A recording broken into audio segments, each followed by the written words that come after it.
Good evening, ladies and gentlemen.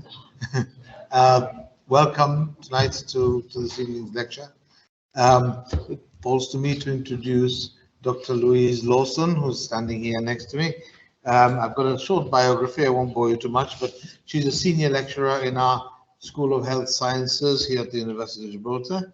But more than that, she's an expert pediatric, neonatal, and adult registered nurse clinician and senior educationalist with over 35 years of experience in both nursing and higher education. I am actually reliably informed that Louise, you're the only nurse with a PhD currently in Gibraltar, which is great, and here at our university.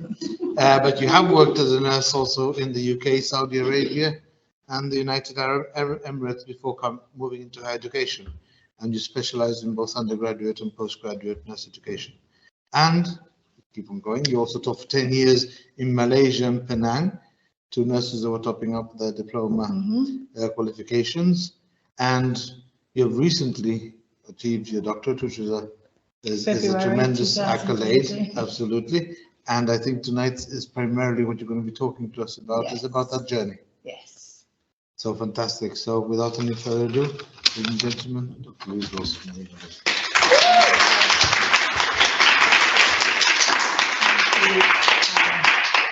Well, welcome and thank you for coming. I'm really pleased with the turnout, and I don't know if you're here, but we have an online presence as well. We're using Teams as well, so people are watching this from the UK as well, which is good. So 21st century technology. So, okay, so like as Darren said, I'm Louise Lawson. I'm here to talk about my thesis. It's titled, I have to look at it now because it's been so long, Newly Qualified Nurses' Early Experiences of Working as Unqualified Mentors. But I've added trials and tribulations of surviving doctoral research, because I think if I just stood here and told you about my findings, it might be a little bit boring for you. So for those of you who are thinking about doing a doctorate, I just thought it would be useful to share some of my experiences that I had over the many years that it took me to complete my doctorate. But so that's really primarily what this presentation is about. It is about my study, but it's also, I'd like to share with you some of my experiences. I was about to go there, so I can press this, can't I? So a little bit of background about me. Darren have already said a few things, but here's a picture of me as a student nurse. Any guesses which one's me? It's not the biggest picture, but from the left side, middle of the bottom. Left bottom. That's me back in the country, long time ago. This was when I was a paediatric nurse, and I don't know if you can't really see this picture, but we had these hats that had this big sort of like starched hats that was on the top of your head, and then this big fluffy thing at the back. And I was always the worst dressed nurse, student nurse, always, because I never got mine starched. I was used to, So I started off as obviously a student nurse. I started off in paediatric nursing. I then went to work in the Middle East for pretty much my whole of my 20s, and then I came back and converted to adult nursing at UCH in London, and then I started to work in the UK as a nurse. And while I was working as a nurse, I became a nurse mentor. Now, to become a mentor in nursing, I know we've got some non-nurses here, so I'll give you a little bit of context. To become a nurse, a mentor in the UK, from the 2008 standards, you would have to, you had to be qualified for a minimum of a year, and then you had to go and do a mentorship course at the university. It was either at level, when I first started doing it, it was either level 5, 6 or 7. So, so I became a nurse mentor. I did my mentorship training, if you like, program at the university, and I worked as a mentor for all the lovely students that used to come to our neonatal ward. I always used to mentor the medical students as well, because they used to come for 6-month rotation. they were really scared of the neonates, the little tiny babies. So I did that for years and years and years, and then eventually I decided that I was too old to walk the floors of nursing, so I decided that I'd move into education. And that's not me, by the way. And I started off as a clinical tutor, and I worked my way up to lecturer to senior lecturer and then to principal lecturer. And one of my responsibilities was to lead the mentorship program. And so that's really how I got into mentorship.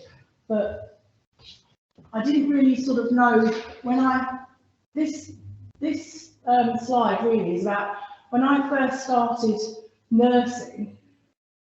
Nursing back in the day when I trained was at certificate level, and then they decided that nurses had to be diploma level. So there's not all the steps in this picture, because from school, from GCSEs and A levels, I then had to get my certificate in nursing, then I had to get my diploma in nursing, and then they decided that all nurses had to be at graduate level, so I then had to top up my diploma and get my degree. And then, of course, once I started at the university, I was put onto the master's programme, which was our Masters in Higher Education. And I thought, well, that's it then. I've got a master's, I've got everything I need to be a teacher. I'm a nurse teacher now, because the master's included our teaching qualification. And I don't know any of you in the room, everyone said to me, once I finish my master's, well, you're going to do a PhD next. What's next? Come on, let's. I'm like, no. I mean, when does it ever end? When I've been studying forever. I mean, just since I started work at 19 as a student nurse, I haven't stopped studying. So for those of you that, you know, think you can get away with it, once you've done your masters, you can't. Because especially if you're working in higher education or in something special, in a specialist field, people do put pressure on to do your masters. So I thought, well, to do your doctorate. So I thought, well, okay, yes, I do want to do my doctorate. I picked this picture here because of all three pictures, because this was my thinking. My brain was all over the place. I had no idea what I wanted to do. This picture here was an old picture of Hemel Hempstead roundabout. I don't know if anyone knows Hemel Hempstead in Hertfordshire. And it was one of the first roundabouts that you could go around both ways. And I actually learned to drive on this roundabout.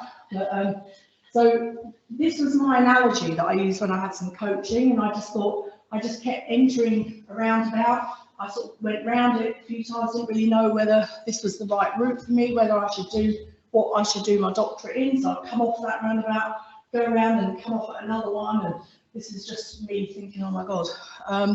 So at the university, originally, I was, like I say, I was in clinical skills, and my master's, I did a cross-sectional survey for what I wanted to do was to find out to what extent simulation prepares student nurses for the reality of practice. So I thought, that's fine, I'll just do my doctorate in what I did my master's in, and I'll just carry on. And of course, when you go and see the supervisors, they said, no, you can't do that. So I was in a real quandary and I really didn't know what to do. And then they asked me to lead the mentorship program.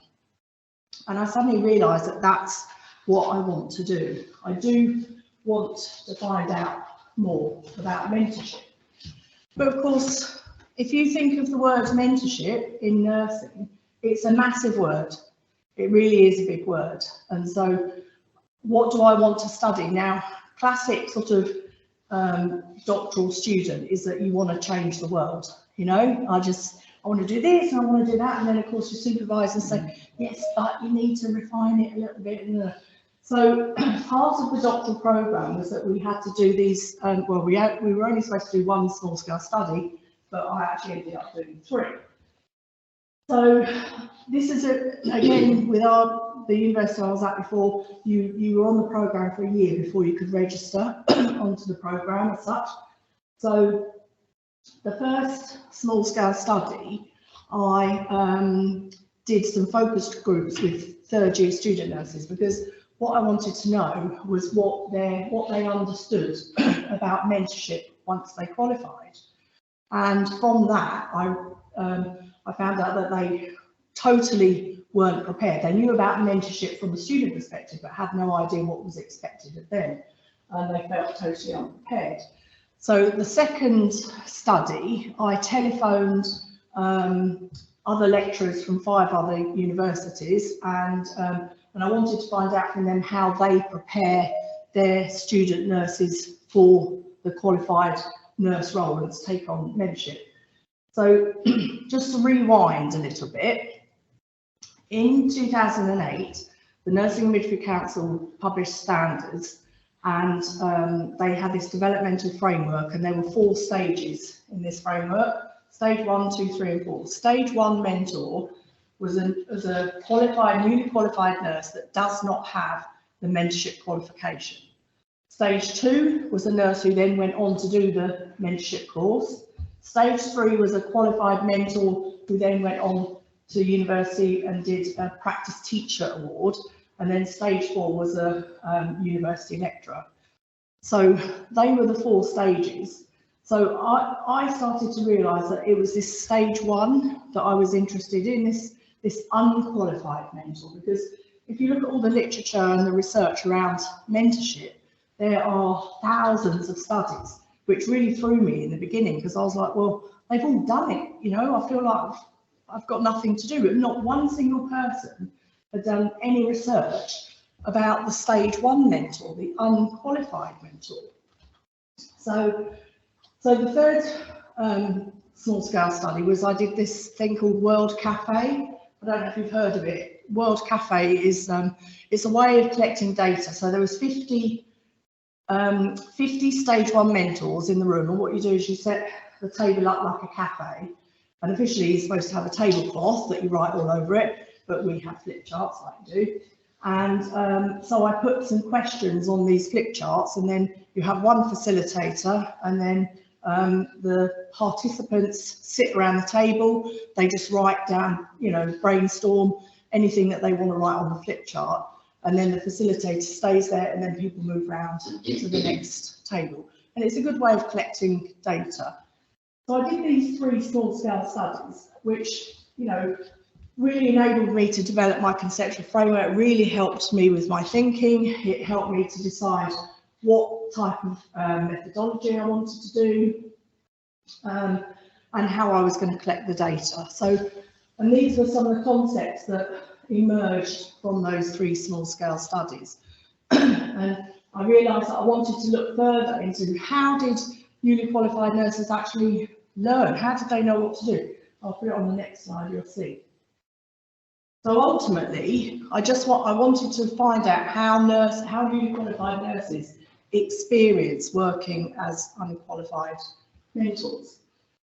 So from my conceptual framework, I wanted to find out how they were prepared. See you later. How they were prepared.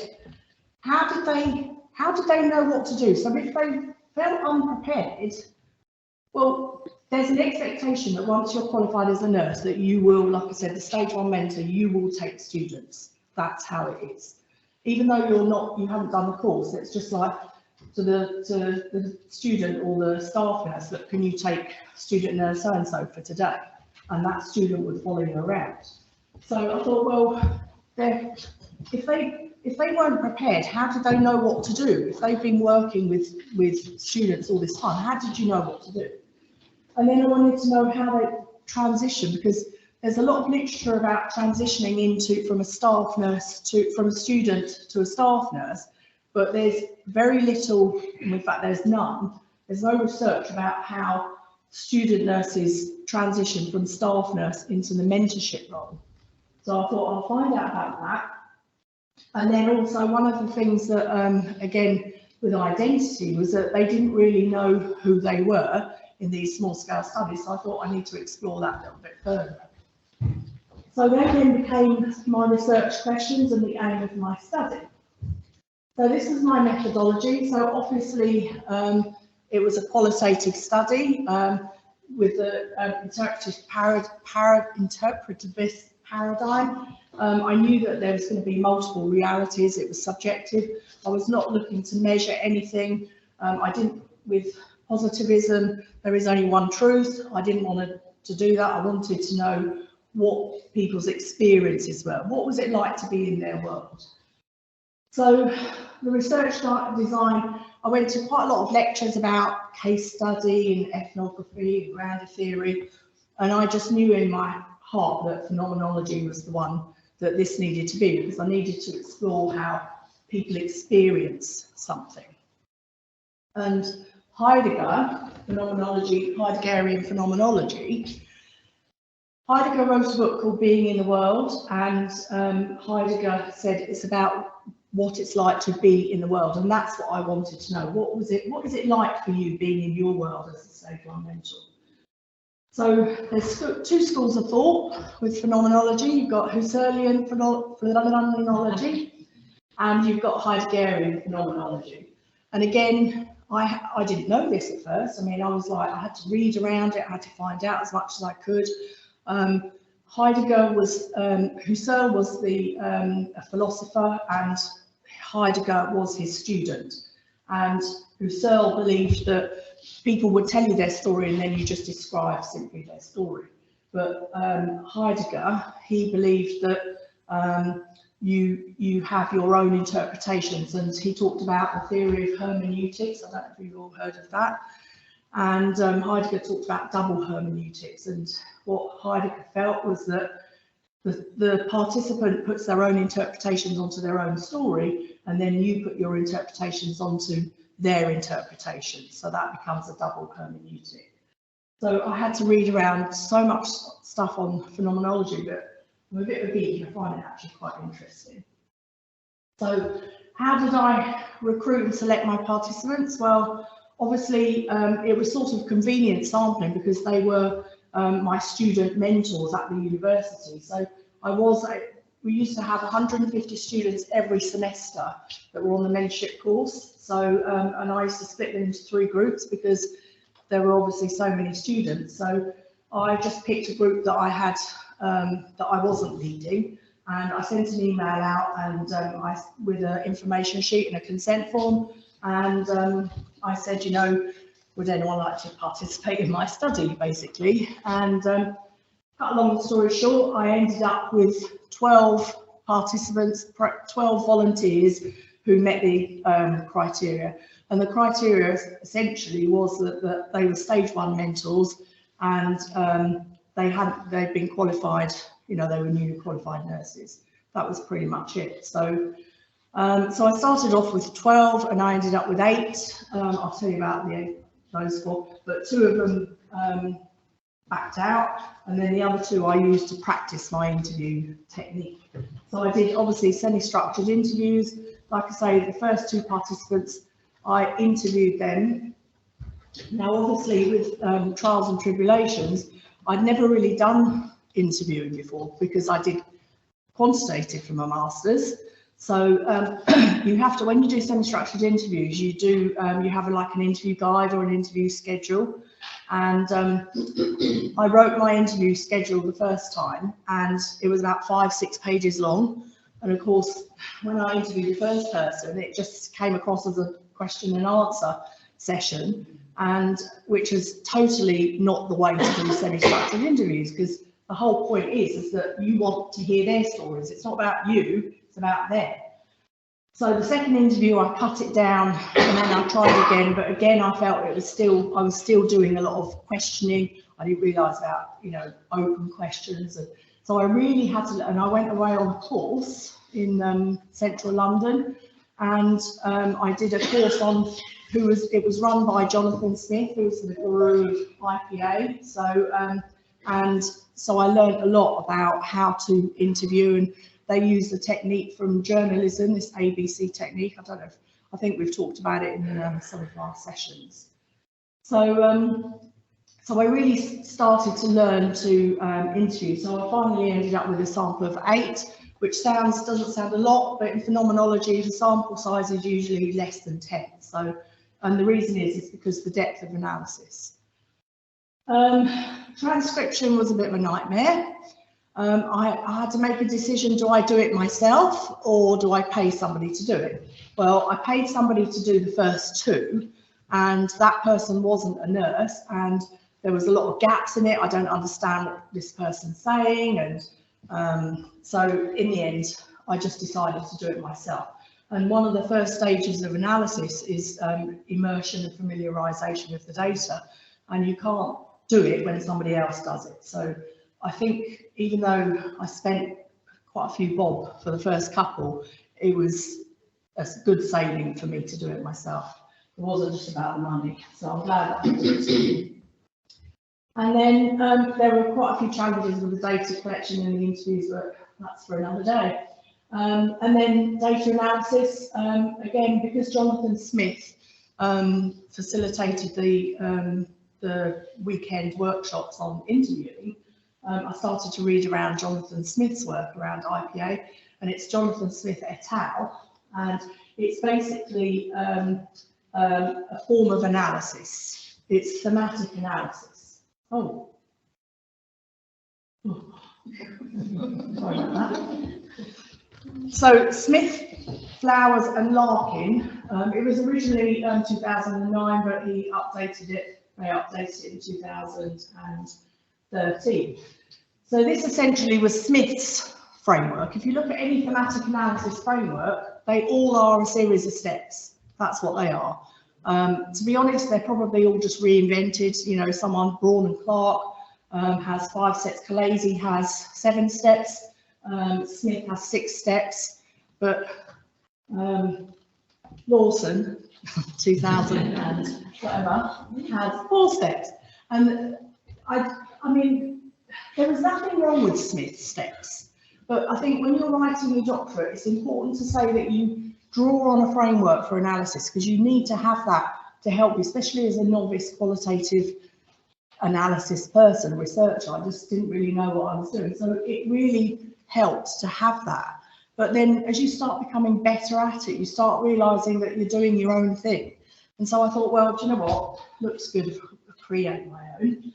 So I did, so I created my own, and it really was based on Smith's, but it was also based on everyone else's. But just so I keep going, flicking back. Essentially, what Smith et al.'s framework is that you do individual case analysis followed by cross-case analysis.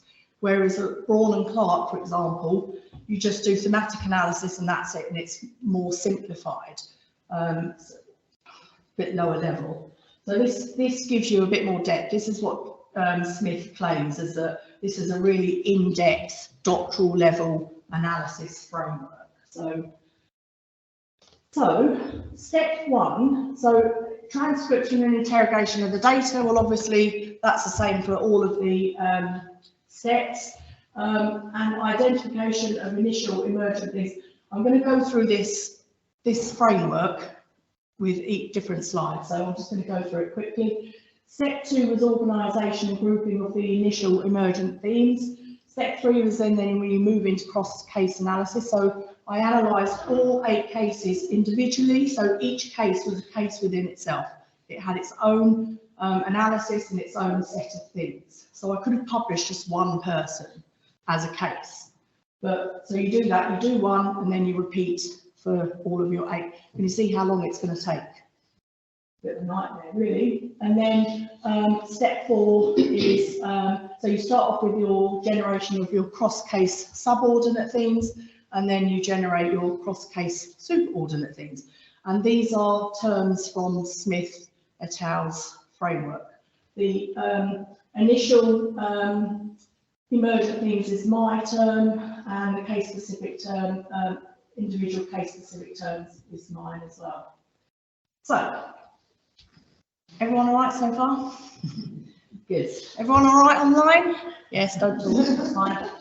Okay, so individual, right. Now, you're not going to be able to see this, but another thing that Smith advocated was that when you start the analytical process, you have this piece of paper and you split it into 3 columns. You put the verbatim text down the centre, and then as you start to read your transcript, you start put in some words, and just any words that come into your head as you're reading it.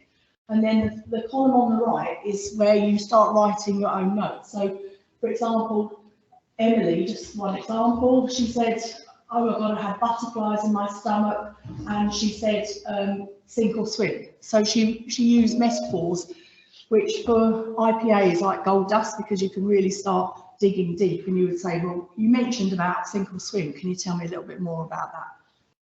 So that's how you start off. So you imagine that you've got 8, and this is only just a tiny, tiny section of it. So you have papers like this thick on your table. So, so these words then became the emergent initial things. So, and then you have loads of these. And then the next stage is, so these initial emergent things, these are the ones that are down this column.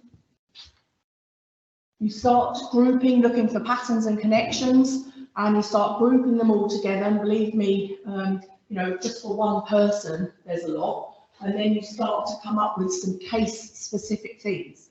So, for example, adopting a proactive approach to preparing herself for mentoring. She talked about just getting on with it. She's not waiting for mentoring opportunities, comparing mentoring tips with others, peer learning, role modelling, turning to my mates for guidance, sharing tips with each other. So this is like the real initial stage. So you do this for each and every single case. And then you end up with, so like looking at gut feelings, using gut feelings to get by, relying on hunch, having an inkling what needs to be done. So that then became using own initiative for mentoring. And eventually you get this. So this is all 8 cases, and these are the emergent themes from each individual case. Now, like I say, there was originally hundreds of them, but you have to knock it down. So this is where you do looking for your patterns and connections and grouping and everything.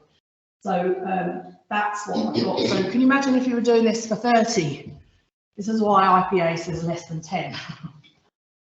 So that was that stage. So I've done individual case analysis for each person, each case, with their own. They now have their own set of themes for each case. Oh, wrong way. And now you move on to cross-case analysis. Okay. So this is now, so can you see in the red, these are the names of my 8, my pseudonyms of my 8 people. So those grouped individual case specific themes, I then had to then start looking for patterns and connections across those things. So now, instead of looking at one person, I'm now looking at all 8 together. And so they then, once they were grouped, they then became the cross-case subordinate themes. Okay, I'm whizzing through this, but believe me, it took forever to do. And it was really, I found it really hard, as my friend who is on this call at the moment will know.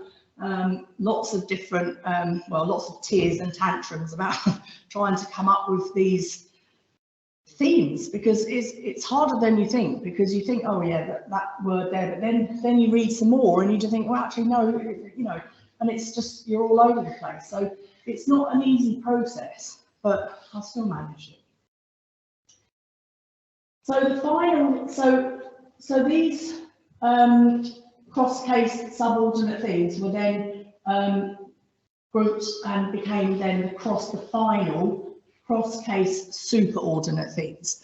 So this one in the middle, so there I had 4 superordinate themes. So for example, so proactive strategies in becoming prepared. So even though that they felt unprepared, they still managed to prepare themselves. So I made a massive assumption that they just didn't know what they were doing, and they just, you know, spent the whole time before they came on the course. I made a massive assumption in that I felt that when they came onto the course, they knew nothing. But actually they did know a lot, because they'd already been working as a mentor, an unqualified mentor. So they were active in participating in mentorship activities. So they, even though they were told to look after students, they actively sought out opportunities to do activities with students. But they also, this was a really interesting one, because this is what helped them to prepare, was that they actually talked a lot. They reflected back on their past experiences being mentored. So students are mentored by mentors, and unfortunately some of their experiences were really good, but other experiences were not good. And so this really helped them to prepare, as the fact that they had already been mentored and they knew that they didn't want to be like some of those toxic mentors that they came across. So that was an interesting one. And also seeking ways to find emotional support. Interestingly, I thought that they would find ways to find practical support. They weren't interested in the practical support. It was the emotional support that they wanted to help them get through that time before they could be sent on the course. So another theme was experiential learning. So they learned from their peers. They learned a lot by trial and error. They made a lot of mistakes, but they just did it. They engaged in self-directed learning, and they used a lot of intuition to get by. So they didn't really know what they were doing, but they just hoped that gut feelings. They had a lot of gut feelings, and I'll talk about that in a minute.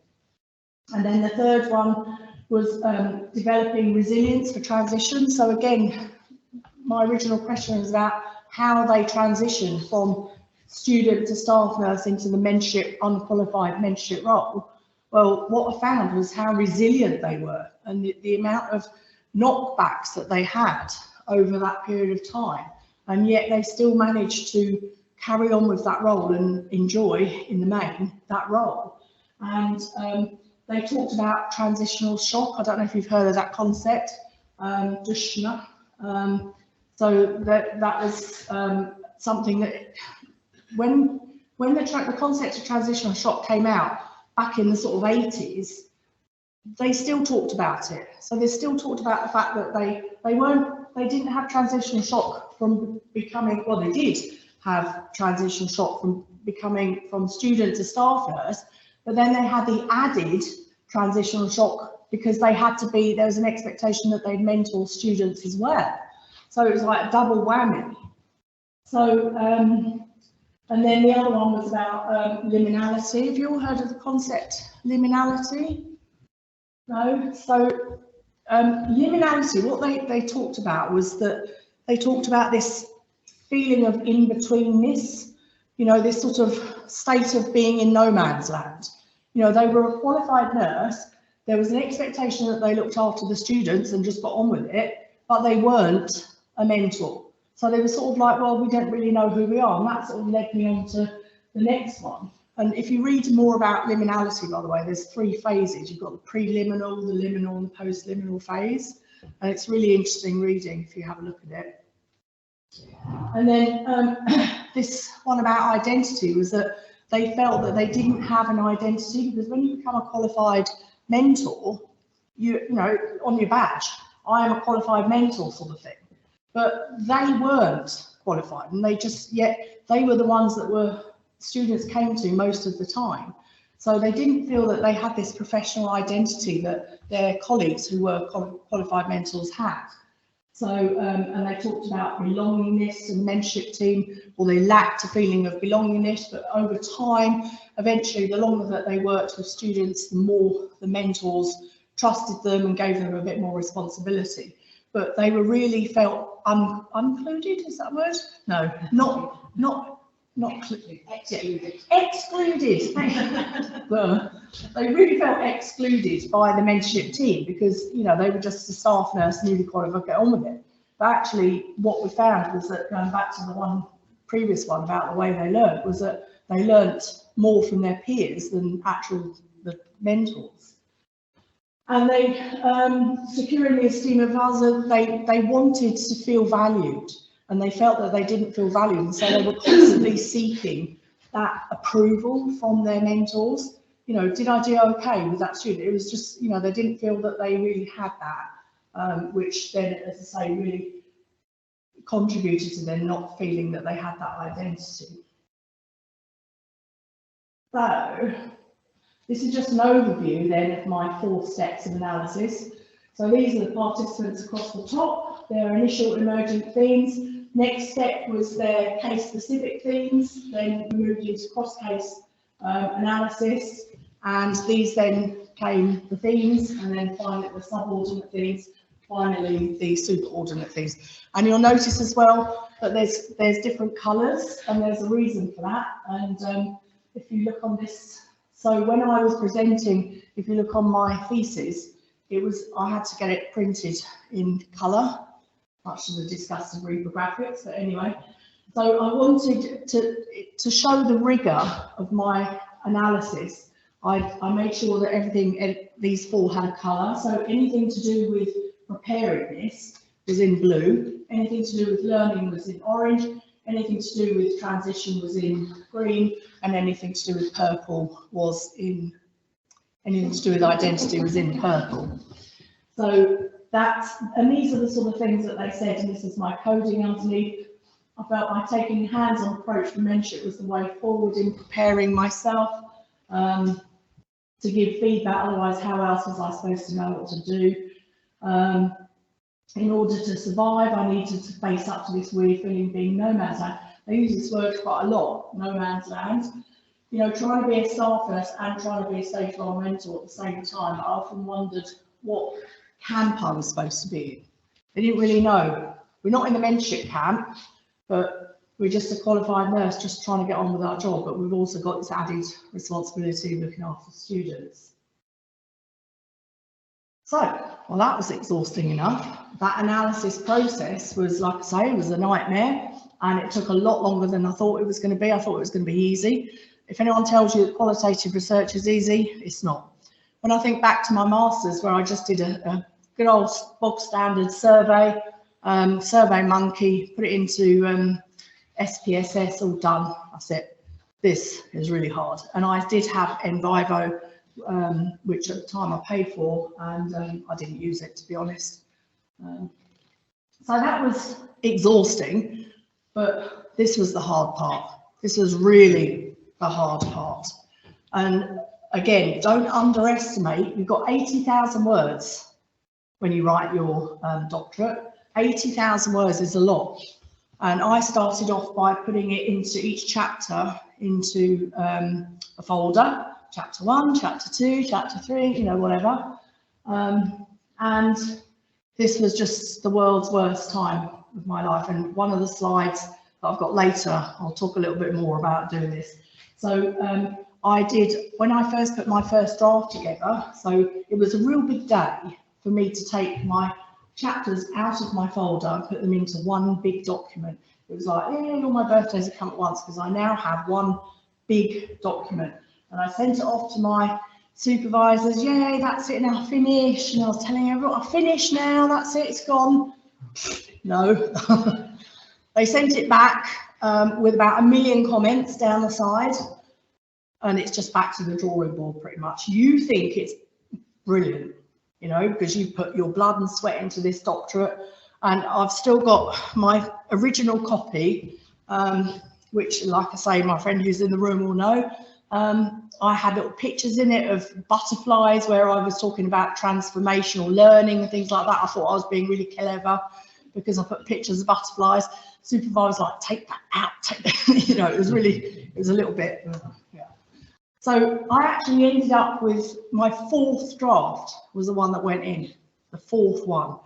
So I did it again, and believe me, when you're as a supervisor, as a marker, I'm a marker myself, when you see all these comments down the side, these bubbles down the side, it's really overwhelming. And as a doctoral student, you feel the need to address every single one. So I'd literally address every single one, right click on it, say done, and it just took forever. So like I said, to cut a long story short, I ended up sending 2 further drafts in before they were actually happy with it. So yeah. So just a few implications for practice. So we need to think, the word up there, PS, practice supervisor. So just, I'm going to rewind again. So 2008, like I said, was the NMC came up with these nursing standards. In 2018, just when I was writing up, when I thought that my study was over, the NMC introduced new standards for mentors and a new curriculum for student nurses, and they got rid of the term mentor and they introduced the term practice supervisor. So whereas, do you remember I was saying about stage 1, 2, 3 and 4? So they now have a practice supervisor, which is an unqualified mentor. They just relabeled it really between you and me.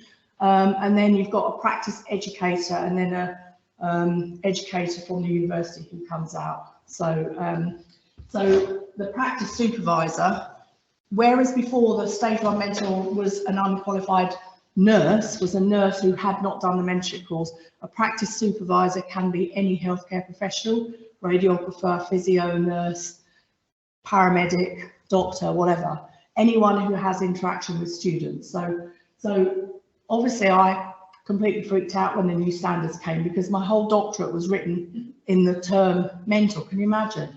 Nightmare. I was like, oh my God, you know. So I even contacted the NMC. It's like, can you change those standards until I finish my doctorate? No. So the only way that we agreed was the best way to do it was to continue with what I was doing because it was all about stage 1 mentors, but do the recommendations and everything for the new practice supervisor role. So planning ahead for the practice supervisor role is central to the readiness and preparedness of these nurses. So, you know, when these nurses, my participants, became qualified nurses, they weren't prepared. They did not have the preparation to mentor students. There was an assumption that they would just know what to do and they just get on with it. So we need to think about how we're going to prepare those newly qualified nurses for that mentorship role, even though they don't before they do the course. Being mentored enables students to recognise positive and negative behaviours, but why are there still toxic mentors? Even today, I mean, a person called Darling, back in the 80s, she wrote a paper about toxic mentors. Those of you nurses will be familiar with the term. And there was many studies done since then about eradicating the toxic mentor and the characteristics of those mentors, and I'm sure you all know. So they still exist, unfortunately. But the fact is that even in my study, I still identified that there were toxic mentors. So we do need to look at that, and further research still needs to be done as to why there are nurses who have those characteristics and they take students. How can emotional support become a way of life in nursing? I think in general, you know, we are quite good at being caring and compassionate and everything. That's what we're good at. But when it comes to caring and supporting our colleagues when they're doing courses and things like that, it's not always a priority, because your priority, or they think your priority, is there to do a job, and that's nursing. So just a few things.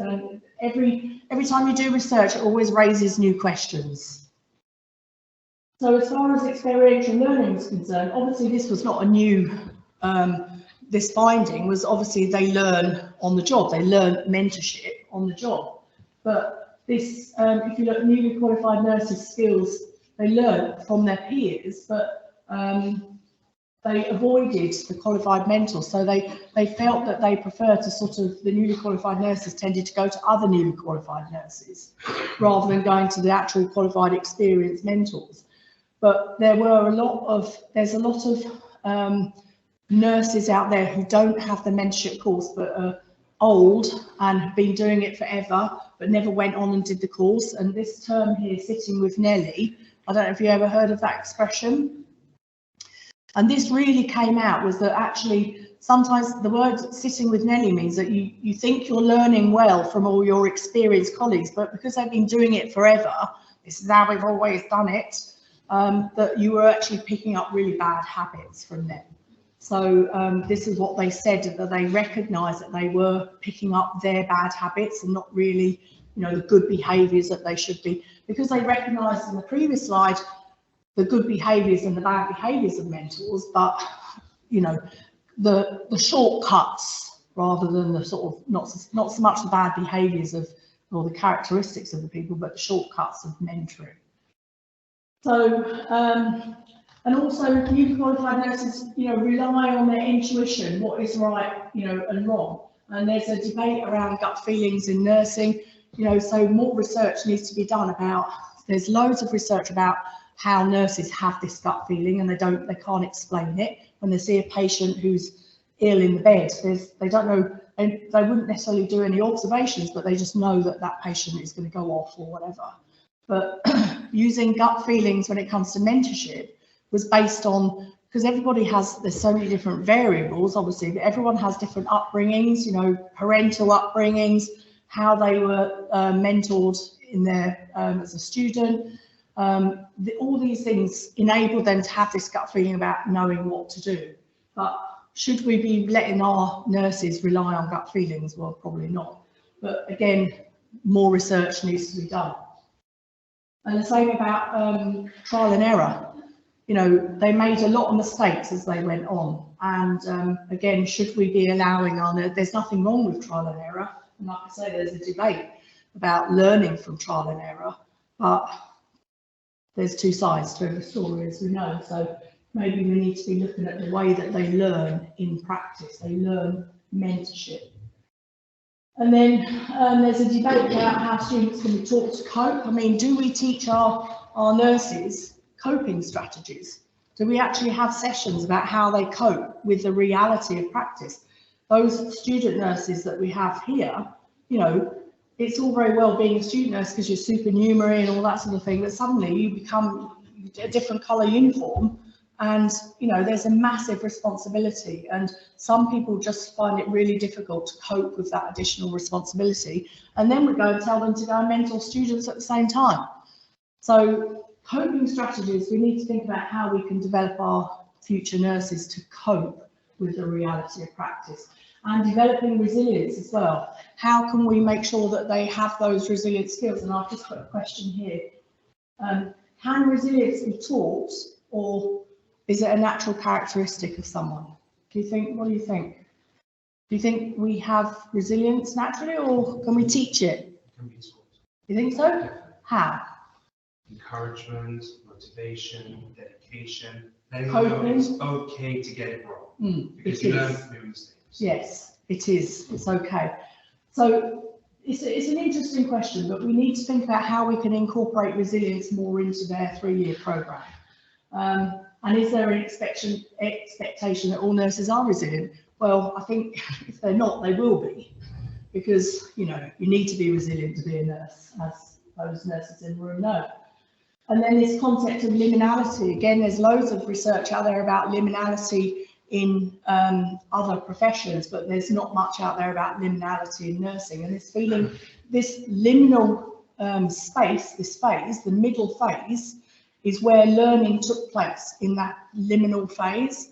So more research needs to be done about how we learn in that liminal space. I'd like to, definitely, that's one thing I want to do next, I think. This feeling of in-betweenness. We're nearly there, I promise.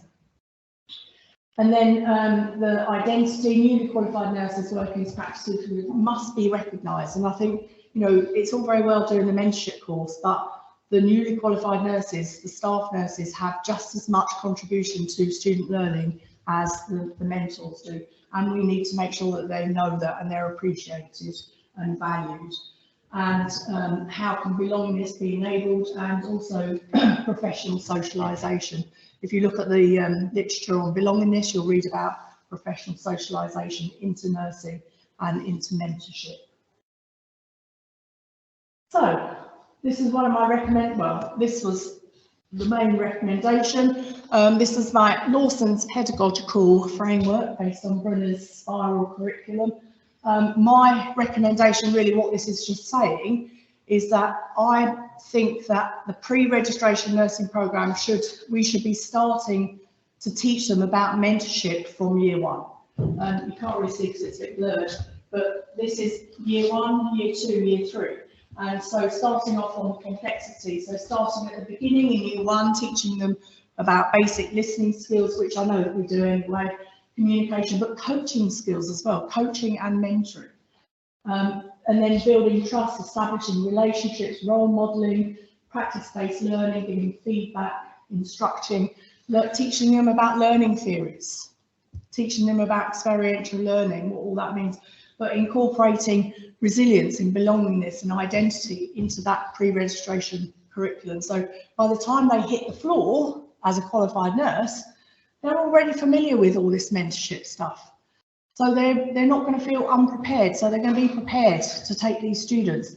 And then obviously when they come, well, this raises another question. Do we need to provide, if we did it this way, do they need to come and do a course? You see what I mean? But there's a debate for another day.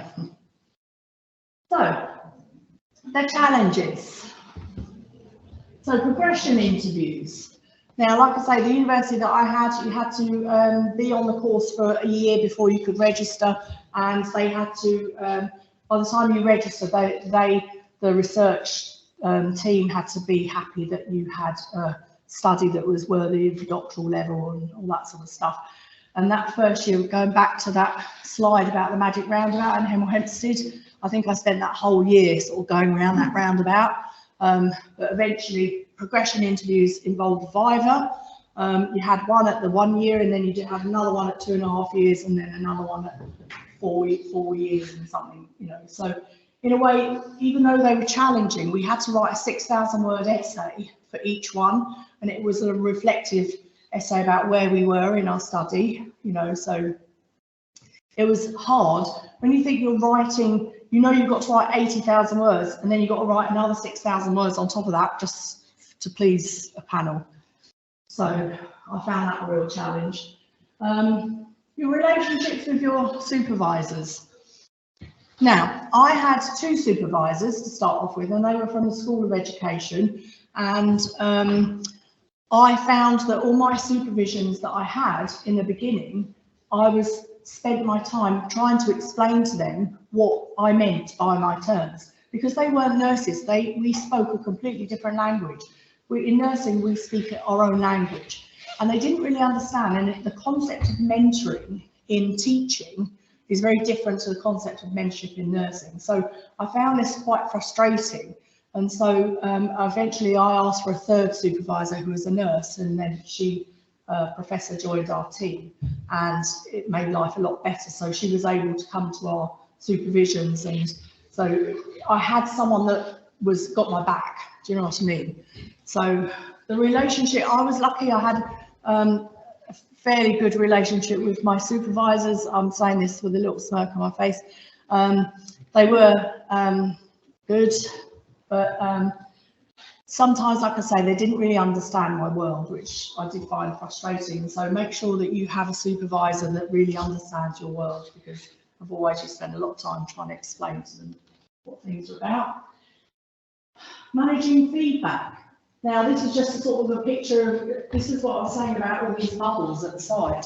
It's really overwhelming when you think that you've written the best, you know, chapter in the world, and then you send it to your supervisor. Yeah, you send it to your supervisors and they crucify it. And like I say, the challenge is like, oh my God. And like I say, my friend who's in the room, I would cry, I would throw my toys out the pram, say, that's it now, I'm giving up, I quit. I'm not doing it anymore, you know. But of course, once you've got over the tears and everything, the next day, you think, okay, fine.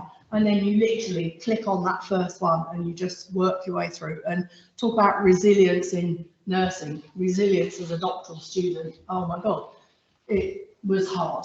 And to take that feedback on board was really hard, because sometimes they were very critical. And so I find myself as a supervisor for master's students, I'm also very critical, but I know they hate you at the time, but it's really worth it in the end. So even though I've finished my journey, I can understand why they were like that.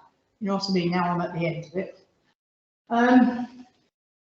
The physical effects of sitting in front of a computer. I've just put this picture up here. When you sit, right, you're sitting there, when you're actually writing up, you sit there for sometimes 12 hours a day, and I must have got through about 3 different chairs, because I'm not, it's really got my bum ache. You know, you get a numb bum. And I'm not saying that I have piles, but I'm just saying, and actually I did end up buying one of those cushions with a hole in it to put on my chair in the office, because when you're sitting there and you're actually in the zone, you can't leave. People say, oh, go for a walk or whatever, but you can't, because you're so in the zone that for me, certainly, if I walked away and went for a walk, I would lose my trail of thought, and then I'd have to get back in the zone again. So I would sit there for 12 hours a day sometimes, and it's physically, it's not good for you. A friend of mine, she's doing her master's, she got DVT in her legs. So, you know, I'm not going to teach mother to suck eggs, but you must get up and walk around just like people told me to do, but I never did. So it really is not good. I put on weight. A classic, they say that if you're doing a doctorate, that you put on around 10 pounds. It's true. I certainly, for me to get through those writing days, my thing was chocolate raisins, because there was loads of them in the packet, and I'd just sit there typing, you know, like this. So it's just not good. Not good. Bored family and friends. Well, so many friends or family or people even in the university say, oh, hi Louise, how are you getting on with your study? And you go, oh yeah, and then literally within minutes they glaze over. And you know, I learned very quickly that they really didn't give a what's it about your study. That it's like saying, how are you? People don't really care, do they? Let's face it. So I soon learned to recognise that in their eyes. So they really didn't want to know. So I just say, oh yeah, it's fine, coming along really well. And that was it. I stopped telling people all about my study because they did not want to know. So you bore your friends to death in the beginning, but eventually you just stop telling them anything. And then the lack of sleep, because you're writing, sometimes I'd write till 2 o'clock in the morning. I'm a bit of a night bird, so I prefer to be up late at night, and then I'd sleep late in the morning and then get back on it again. And like I say, I was putting in 12 hours a day at the end, trying to get it all written. And then lack of home space. At the time in our previous house, we didn't have a study, so my dining room became my den, and we weren't able to sit at the dining room table for at least 2 years. And I had post-it notes all over the mirror, because we had a mirror on the wall and all different colour post-it notes. And my husband made the error of trying to tidy up my work once, and he nearly died because you know what it's like when you're writing, it's your organised chaos, isn't it? And it's just a mess everywhere. You've got papers, or it was back in the day when we used to print everything. So I'd have all my papers on the table, and if anyone tries to touch my stuff, I'd, you know. So, let's say we didn't have a dining room for years until I finished my study. I think my husband was very pleased that I finished the study. And then lack of, I have no social life. And that was a real hard thing to do. The real challenge is that everyone was going out social, especially in the summer. You know, when you're writing in the summer, people are going off to picnics, going off to the beach. And I just had to say, I can't. I really want to go, but I can't go. And I used to hate that. I used to have real FOMO, you know. So it was really hard for me to watch all my friends and family go off and socialise while I'm stuck in my house writing. It was horrible, horrible. And then this isolation, lack of social, what I was saying about guilt. Oh, that's the imposter syndrome. The guilt, if you did go to the beach for the day or whatever, there was no point. You might as well have not bothered, because you just felt so guilty when you were there. So you just might as well have stayed at home. And I felt so guilty whenever we were doing social things. I knew that, especially if I was drinking and I knew it was going to be a late night, I knew that that would really have an impact on the next day of writing. So it's just this constant, I need to be doing right, I need to be doing, you know. And then, of course, this imposter syndrome. I'm sure you all know about this term. I had that for years and years and years, and sometimes I still feel that I have it. And, you know, when you introduced me as Dr. Louise Lawson, it's like, who? Oh, yes, that's me. You know, because going back to where I first started, you know, I started off as an auxiliary nurse, you know, right from the very beginning. And that really sort of ends my presentation, really. I started off, this is me. I started off as an auxiliary nurse. That was me as a student nurse, obviously, at 17 years old, and I'm now 25. And I've now got my doctorate there. So the journey was painful, believe me. It was painful, and I can't tell you how many times I wanted to quit. And it is quite normal for you to feel like that if you are doing that. And if you have done it already, you will know what that feels like. It's hard. But that day, oh, it was good. That's it.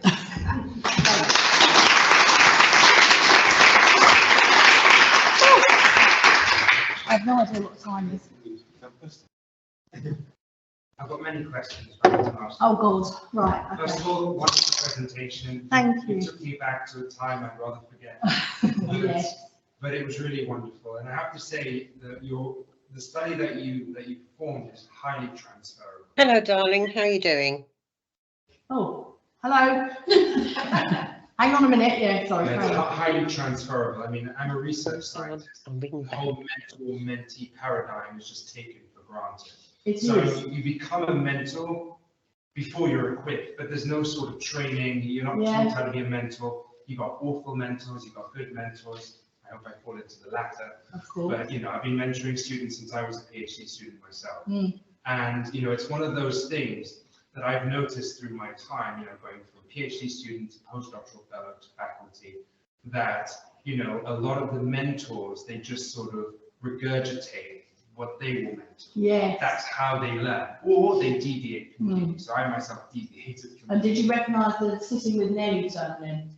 I didn't know. I've only just learned it from you. Yeah. But it's sort of all these bad habits that you just see that Mm. are, Exactly just that. recapitulated Yeah. over time. And it's so nice to see things, how you distill them, because these are things that you just see and you take for granted. So well done. Very Thank you. good. Thank you. Any more questions? I have a couple of comments, Louise, if I may. When you talk about transcribing your data, I wholeheartedly recommend anybody transcribe their own. Yes. Because you do start to do the analysis as you go along. Yeah, And you absolutely. start to, I can quote from Yeah. some of my data that I've collected, Yeah. because It's true. you know it. Yeah. You know it, and you can link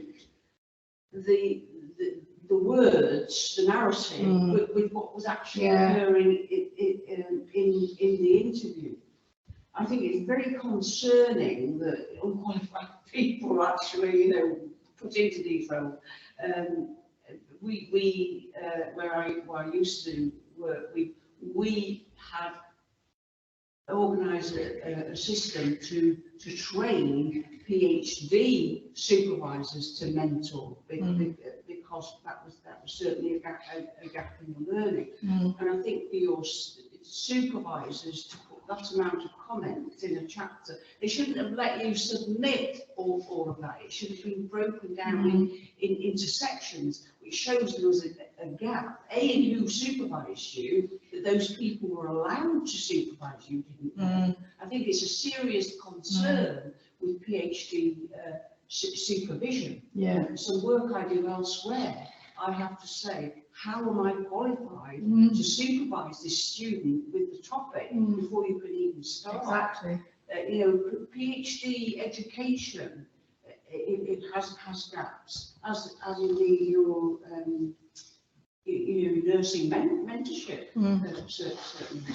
And I would say also, I do believe there's a difference between coaching and mentoring. Oh, there is, absolutely. But I think it would be good for students to have those coaching skills as well as mentorship as well, because there's an overlap, as you know. So, any questions from the online room? Well done, honey. Oh, thank you. Your speaking. Any other questions? Suffering husband. Yes, thank you. Well, we have another question here, hang on.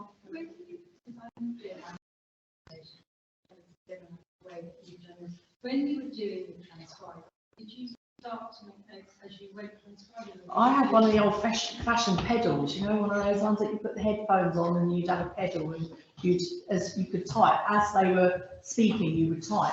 But of course, now you've got, if you're going to do transcribing, there's lots of apps now that do it for you. I mean, they just didn't have them when I was doing it. How are you doing yours then?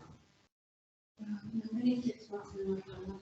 So just aware it's going to be a protest. It's I was planning to pay my Oh. daughter-in-law to transcribe, but you completely. I think the analysis, like Jan said, the analysis process starts as you're familiarising yourself with the data. That's what I'm saying, by transcribing it myself. Yeah, I used to put the audio in my car. I used to have an hour's drive to work every day. So I used to literally just listen to for one case per journey sort of thing. I just used to listen to it over and over again, and I don't tell anyone, but I'd write notes as I'm driving, you know, oh yeah, quite quick, put that one in. So you really do need to do that. It's painful, but you have to do it. How long were you interviewed? Between 40 minutes and an hour.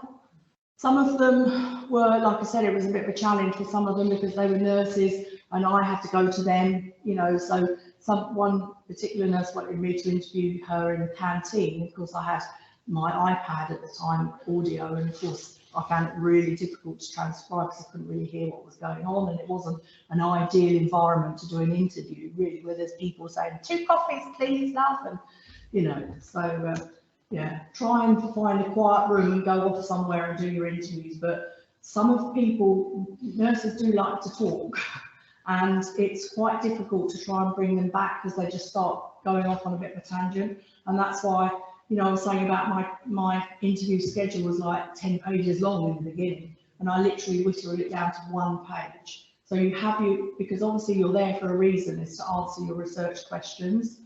So that's what you're there for. So if they start going on about how that when their mother was ill and all this sort of stuff in hospital, you have to really try and bring them back. And some of the interviews did go on for longer, but there was a lot of stuff I couldn't use. So, but an hour maximum. How long did it take you to complete the whole thing? 10 years. And were you working full time? Yes. Yes, I had children working full time. Who's anticipating? You've not sold it. You know what? You have to do it. You do have to do it. I know, you know, it's a journey. It's a real cliche, but it really is a journey. And my journey, like I was talking to Caroline earlier, my journey started from there. That was my journey. My PhD started from there because, you know, I became a nurse. I learnt, I understood the world of nursing. And then when I became a mentor, you know, I understood the world of mentoring. And then I became a teacher of mentorship. And it was all part of the process. And I could not have done that doctorate without going through that journey. I've just completed my master's and I kind of said that bit. Oh, yes. Even We've all as been there. I left the house, said, Mummy, don't do it. Yes. But there's still something that I'm sitting here and I'm not made up my mind yet. Well, I would do it. Do it.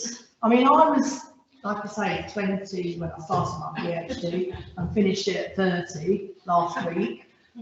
So, you know, I was quite old when I started mine, but in a way I see my doctorate as the pinnacle of my career. So I'm at that point in my career where I don't really need my doctorate to help my career because I feel I'm at the end of my career sort of thing. So for me, it is the pinnacle. So to go from that auxiliary nurse at 17 years old, you know, to go to that doctorate level, you know, it was worth it, believe me. And to have people call you Dr Louise Lawson, that's the best bit.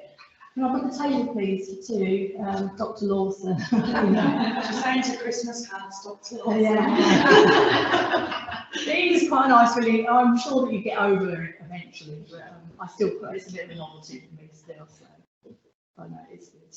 It's good. So. Okay, well, thank you very much for coming. I'd love to offer you all a glass of wine, but there isn't any, so thanks anyway. I hope it's interesting for you, and if you do want the PowerPoint presentation, Amy will just email Amy and